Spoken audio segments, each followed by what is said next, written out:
Larry Holder, Josh Katzenstein here with you outside the Saints practice facility after a Sunday practice, fully padded practice, a hot one. But look, I thought we saw some pretty good action out there after a couple of days away from the preseason game. I liked what I saw today from Ted Ginn. I thought he had a couple of nice catches. Also, someone who's been kind of under the radar, even though he's a draft pick. I feel like Natrell Jamerson is starting to pick up. Sean Payton even said that after practice today, that the last 5 days he's played well. And look, today he had a good pass breakup in one-on-one drills in the red zone and also had a one-handed interception on an individual drill. That's hard to do, and he's starting to kind of look more the part. Yeah, absolutely. That was going to be the first guy I mentioned because Jamerson, like you said, he had the pick, he had the PBU. Both of those happened in the end zone. And he was also back on kickoff return today, which is something he did at Wisconsin. But as they go through their little bachelor contest, he hasn't really been back there. So obviously the Saints are trying to look at all of their possible options. And Sean Payton today did say that over the past 5 days that Jamerson has looked a lot better. And I think that's totally accurate.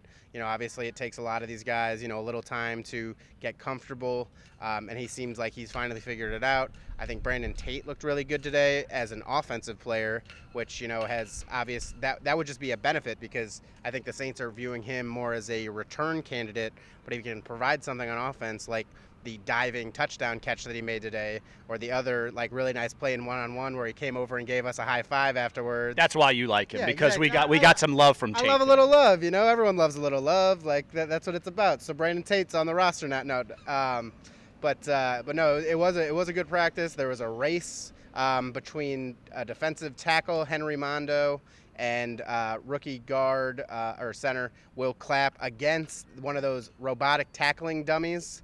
The men beat the artificial robot, so I guess that's a good sign. But apparently if it was on cement or on turf, the robot would have had a better chance. Well, we don't know what the repercussions will be for the offensive side for losing that race.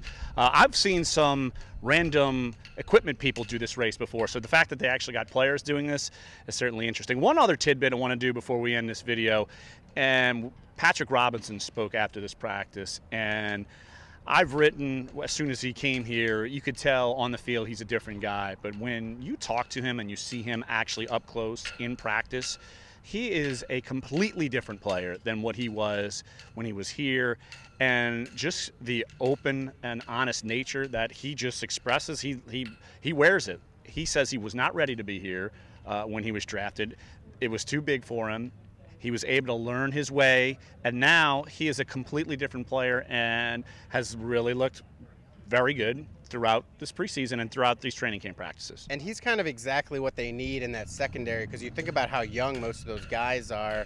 I mean, Ken Crawley's going into his third year, Von Bell's going into his third year, but those are still just young players. I mean, they both came into the league very young, obviously Marshawn Lattimore. So you add a guy like Patrick Robinson, who's been through trials and tribulations, same with Kurt Coleman. And, I think those guys bring a much different leadership style than a Kenny Vaccaro did for the past few years. So I definitely think they're grateful to have him. And Patrick Robinson, like you said, I mean, he had no problem admitting that coming in to the Saints after they'd won a Super Bowl, that just magnifies everything, and there's just so much more pressure, and he just wasn't ready for it. And I mean, he didn't really come into his own. He was okay in San Diego, not that great in Indy, and then he finally, I think last year was by far his best season, and now the Saints are hoping that they can finally get the Patrick Robinson that they expected when they drafted him in 2010. Absolutely. All right, check out all of our coverage of all things Saints at NOLA.com and in our print editions of the Times-Picayune. So for Josh Katzenstein, I'm Larry Holder. Thanks for joining us.